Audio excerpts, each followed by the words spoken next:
আসসালামু আলাইকুম রহমতুল্লাহ। প্রিয় সুদী, কাছে ও দূরে, দেশ ও প্রবাসে যে যেখান থেকে দেখছেন, আপনাদের সকলকে আমার কথা শুনবার জন্য স্বাগতম। আমরা দীর্ঘ একটা অপশাসনের পরে মাত্রই একটা সার্বিক স্বাধীনতা বলতে যে বিষয়টা বা প্রকৃত স্বাধীনতার যে স্বাদ সেটা পাওয়া শুরু করেছি। এর ভিতরেই আমরা বিভিন্ন রকমের ষড়যন্ত্র দেখতেছি। ভারত, আওয়ামী লীগ, র সহ সাথে আছে ইসকন এবং সনাতনী কিছু একটা শ্রেণীকে দিয়ে তারা এই বিভিন্ন ধরনের ষড়যন্ত্র করাচ্ছে। তো এরই ভিতরে আমরা ইন্ডিয়ার সরাসরি যে হস্তক্ষেপগুলি সেগুলি একেবারেই দৃষ্টিকটু। আওয়ামী লীগ স্বাভাবিকভাবেই তাদের স্বার্থ আছে ষড়যন্ত্রের মধ্যে, কারণ যে কোনো ষড়যন্ত্র করে এই সরকারকে ফেলে দিতে পারলে সরাসরি তারা ক্ষমতায় আসতে পারবে বা তাদের একটা পথ সুগম হবে ক্ষমতার। কিন্তু পার্শ্ববর্তী রাষ্ট্র হিসেবে ভারত যেটা করতেছে সেটা একেবারেই ন্যাক্কারজনক এবং একেবারেই অগণতান্ত্রিক একটা স্বৈরাচারী বা একটা সন্ত্রাসী রাষ্ট্রের মতো কার্যকলাপ করছে। কোনো গণতান্ত্রিক রাষ্ট্র এভাবে আরেকটা রাষ্ট্রের উপরে কোনো ক্রমেই হস্তক্ষেপ করতে পারে না। ভারত ইদানিং আমাদের নানা বিষয়ে মতামত দিচ্ছে। বাংলাদেশের অভ্যন্তরে হিন্দুদের উপরে আক্রমণ হচ্ছে, তো তা মাইনরিটি বলতে যেটা বোঝাচ্ছে তারা যে মাইনরিটিদের উপরে আক্রমণ হচ্ছে, তাদের ঘরবাড়ি জ্বালাও পোড়াও হচ্ছে, তাদের মন্দির ভাঙচুর করা হচ্ছে। এবং এই অভিযোগগুলি করতে গিয়ে ভারতীয় মিডিয়া একচাটিয়েভাবে যেভাবে মিথ্যাচার করে যাচ্ছে, যেমন কলিকাতায় কিছু ঘটনা সেগুলিকে তারা অপপ্রচার করতেছে যে এগুলি বাংলাদেশের ঘটনা, বা 5ই অগাস্টের কিছু মিছিল মিটিং এর চিত্রকে তারা দেখাচ্ছে যে এই যে হিন্দুদের উপরে আক্রমণ করা হচ্ছে, বা 5ই অগাস্টের পরে একটা মাজার ভাঙচুরের চিত্রায়নকে সামনে এনে তারা সেটাকে প্রচার করতেছে যে এটা একটা মন্দির ভাঙচুর করা হচ্ছে। এভাবে নানাবিধ অপপ্রচার চালাচ্ছে। সর্বশেষ গতকালকে আরেকটি দেখলাম যে বাংলাদেশ নাকি তাদের জাতীয় পতাকাকে অবমাননা করেছে, সেটা নিয়ে তারা একটা প্রচারণা চালাচ্ছিল। কিন্তু সেগুলি চেক করে দেখা গেল বাস্তবিক পক্ষে যে সেটা আসলে একটা বানোয়ার ছবি, সেটা প্রকৃত ছবি নয়। অর্থাৎ সেটা যে কেউই দুরভিসন্ধিমূলক, অর্থাৎ ভারতকে উস্কে দেওয়া অথবা বাংলাদেশ ভারতের এই দাবানলটাকে একটু আরেকটু প্রজ্বলন করার জন্য হয়তো বা কেউ পিছন থেকে কলকাঠি নেড়েছে, এমন কেউ হয়তো করে থাকবে, যার বাস্তবতার কোনো সত্যতা পাওয়া যায়নি। তো এরকম যদি অবস্থা হয় যে ভারত তারা কাদের কথায় বিশ্বাস করবে বা কোন তথ্যের উপর বিশ্বাস করবে সেটা যদি তারা বুঝতে না পারে, তাহলে তাদের ভবিষ্যৎ নিয়ে আমার যথেষ্ট শঙ্কিত আমি। এরপরে তারা যেই কাজগুলি করতেছে, যে আওয়ামী সরকার দীর্ঘ 16 বছর যেহেতু ক্ষমতায় ছিল, তাদের সাথে যেভাবে সম্পর্ক করেছে, এই সম্পর্কটা একচেটিয়া ভাবে তারা একটি দল বা একটা পরিবারের সাথে করেছে। তারা বস্তুত কখনোই বাংলাদেশের জনগণ বা বাংলাদেশের সরকার হিসেবে তারা কোনো সম্পর্ক গড়েনি। যে কারণে আমরা বিভিন্ন সময় বিভিন্ন রকমের কথা শুনেছি। কখনো শুনেছি যে স্বামী স্ত্রীর সম্পর্ক, বা আমরা দেখেছি নতজানু একটা সম্পর্ক পররাষ্ট্রনীতি, যেই নতজানু পররাষ্ট্রনীতির কারণে আর যাই হোক অন্তত বিশ্বে মাথা উঁচু করে কখনোই দাঁড়ানো সম্ভব নয়। এখন যেহেতু 5ই অগাস্ট পরবর্তী আমরা একটা পরিবর্তনের সরকার গঠন করতে পেরেছি, তো এই সরকারের থেকে আমরা হয়তো যতটা আশা করেছি ততটা না হলেও অন্তত এতটুকু অনস্বীকার্য যে এই সরকার অন্তত ভারতের কাছে নতজানু নীতিতে তারা পথ চলছে না, বরং তাদের চোখে চোখ রেখে কথা বলছে, তাদের মুখের উপরে জবাব দিচ্ছে। যেমন আমি গত 2 দিন আগে মেবি আমি একটা ছোট্ট একটা ভিডিও করেছিলাম 50 সেকেন্ডের, এরপরে আবার 5.5 মিনিট আর একটা ভিডিও, দুটো ভিডিও, একটা শর্ট একটা লং। তো দুটো ভিডিও আমি আমার ইউটিউবে দিয়েছি। শর্ট ভিডিওটা প্রায় 500-র উপরে ভিউ হয়েছে। তো ওই ভিডিওটার মূল যে বার্তাটা ছিল, এমন যে ইন্ডিয়া যে আমাদের উপরে আগ্রাসন চালাচ্ছে বা ইন্ডিয়া যে এভাবে বাংলাদেশকে নিয়ে খেলতেছে, জাতীয় স্বার্থ যেখানে নিহিত, তখন একটা শ্রেণী নীরব। কোন শ্রেণী? সেই শ্রেণী যারা ইতিপূর্বে জাতীয় সঙ্গীত নিয়ে যখন একটু আলোচনা হয়েছিল তখন তারা পুরা বাংলাদেশ সরগরম করে ফেলেছিল। পুরা বাংলাদেশ একটা অস্থিতিশীল পরিবেশ তৈরি করা বা একটা প্রোগ্রাম দেওয়া বা বিভিন্ন জায়গায় তারা সঙ্গীতের আয়োজন করা, জাতীয় সঙ্গীতের, এই যে তাদের একটা সক্রিয়তা তখন দেখেছিলাম। তখন আমার কাছে মনে হয়েছিল যে এটা তাদের অবশ্যই একটা শয়তানি, কারণ এটা জাতীয়তা বোধ থেকে তারা এটা করেছে, এটা আমার কাছে মনে হয়নি। এখন সেটার বাস্তব প্রমাণ পাওয়া গেছে যে একটা সঙ্গীতে যতটুকু জাতীয়তা সহযোগিতা পাওয়া যায় তার থেকে তো বেশি বাংলাদেশ রাষ্ট্রের উপরে থাকার কথা। একটা সঙ্গীতে কি যায় আসে? একটা সঙ্গীত, পৃথিবীতে অনেক দেশ আছে একাধিকবার তাদের সঙ্গীত পরিবর্তন হয়েছে, কিন্তু বাংলাদেশ বাংলাদেশ বা একটা রাষ্ট্র যদি বিলীন হয়ে যায় তখন আর সঙ্গীতের কি থাকে বা পতাকারই বা কি থাকে? তো যখন আমাদের জাতীয় ইয়ের উপরে আক্রমণ আসতেছে, জাতির উপরে আক্রমণ আসতেছে, বা পুরা বাংলাদেশ ভূখণ্ডের উপরে আক্রমণ আসতেছে, বা পুরা ভূখণ্ড যেখানে আক্রান্ত সেখানে তারা নিশ্চুপ, তারা নিষ্ক্রিয়। তারা কারা? তারাও কিন্তু ওই আওয়ামী লীগের একটা শ্রেণী বা ওই ইন্ডিয়ার একটা দালাল লেসপেন্সার শ্রেণী। তাদেরকেও আমাদের স্মরণে রাখতে হবে। তো সার্বিক যে অবস্থাটা তৈরি হয়েছে, বাংলাদেশ সরকার ইতিপূর্বে যারাই ছিল ক্ষমতায়, বিশেষ করে গত 16 বছরে, তারা আমরা দেখেছি তাদের নতজানু যেই নীতিগুলি। শেখ হাসিনা তো বারবার বলেছে যে আমি ইন্ডিয়াকে যা দিয়েছি ইন্ডিয়া সারা জীবন সেটা মনে রাখবে। সেটা আমরা বাস্তবিক পক্ষে দেখতে আছি এখনো, যে ইন্ডিয়াতে সে থেকে কিভাবে বাংলাদেশের বিরুদ্ধে এখনো নাক গলাচ্ছে, ষড়যন্ত্র করতেছে। অথচ সে এখন কোন স্ট্যাটাসে আছে ইন্ডিয়া সেটাও এখনো ক্লিয়ার করেনি। একটা মানুষ যখন রাষ্ট্রের কোনো আশ্রয়ে থাকে, অর্থাৎ সে বৈধ পন্থায় স্বাভাবিক কোনো প্রক্রিয়া সেখানে নেই, সে একটা রাষ্ট্রের আশ্রয়ে আছে, তার অনেক নীতিমালা ফলো করতে হয়।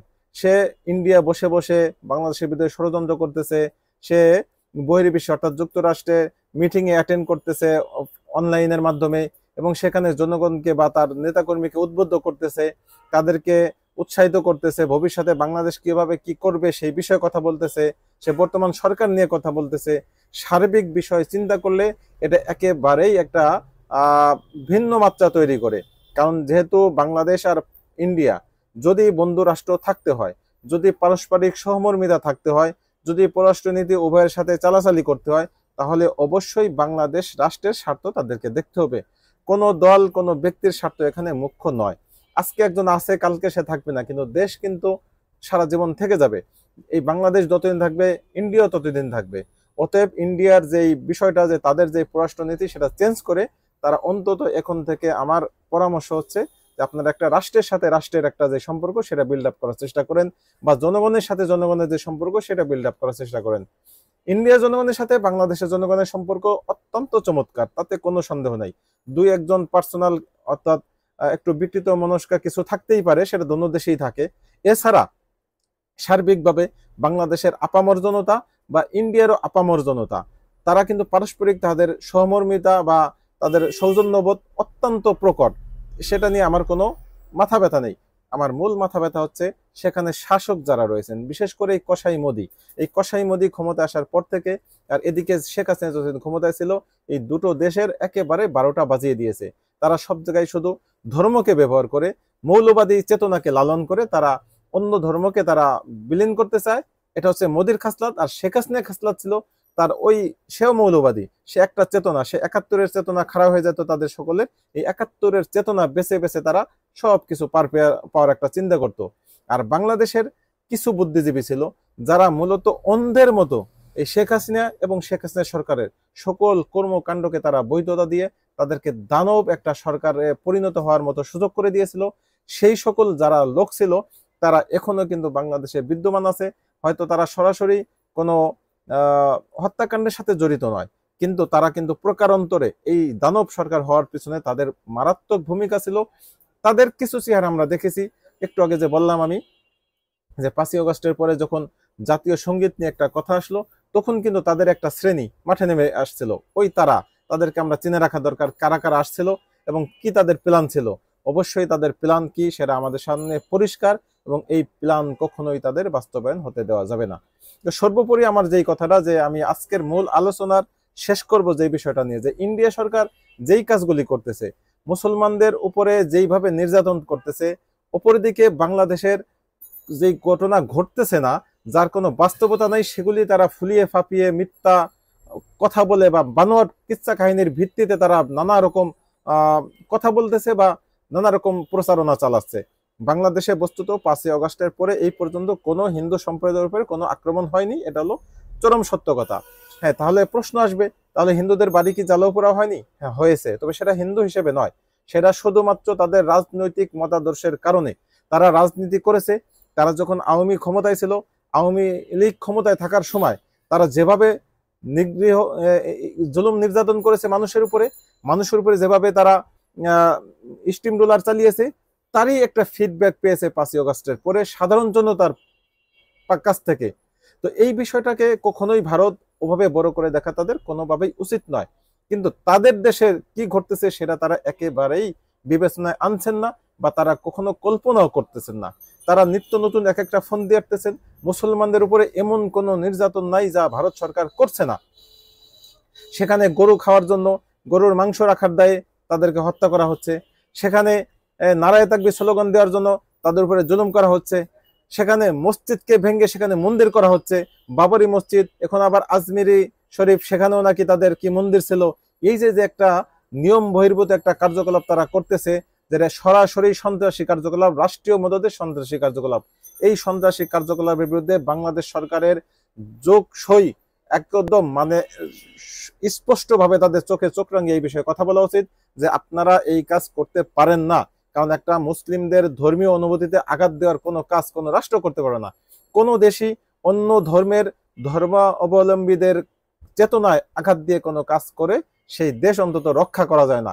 এভাবে যদি ভারত প্রতিনিয়ত করতেই থাকে, প্রতিনিয়ত তারা এইভাবে মসজিদগুলিকে শহীদ করতেই থাকে, মুসলমান কতদিন নীরব থাকবে?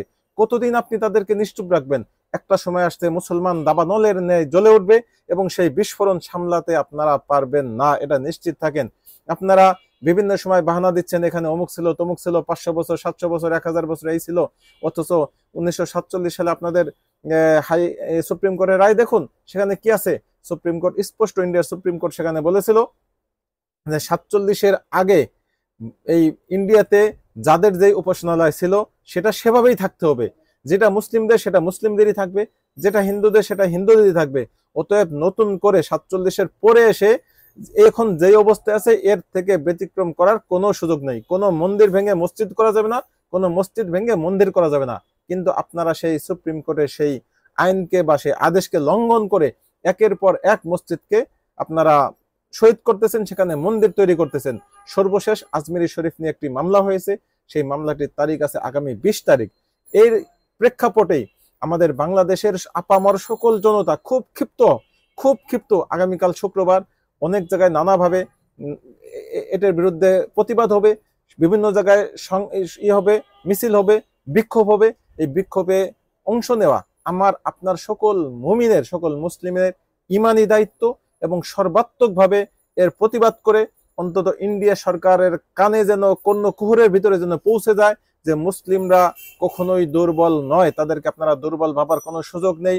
আপনারা নতুন করে যদি আর একটা মসজিদও আপনারা হামলা করেন, একটা মসজিদও যদি আপনারা আর শহীদ করেন, তাহলে আপনাদের রাষ্ট্রের উপরে ভয়ানক সমস্যা তৈরি হবে এবং আপনাদের রাষ্ট্রকে দ্বিখণ্ডিত হওয়ার হাত থেকে কেউ বাঁচাতে পারবে না। আপনারা তো বারবার বাংলাদেশকে ভয় দেখাচ্ছেন, বাংলাদেশ দ্বিখণ্ডিত হবে, বাংলাদেশের উপরে আপনারা একটা করবেন, কিন্তু না, বাংলাদেশ দ্বিখণ্ডিত হওয়ার আগে আপনাদের রাষ্ট্র একাধিক টুকরো হয়ে যাবে। শুধু দ্বিখণ্ডিত নয়, একাধিক টুকরো, আপনাদের সেভেন সিস্টার 7টা ভাগ হয়ে যাবে।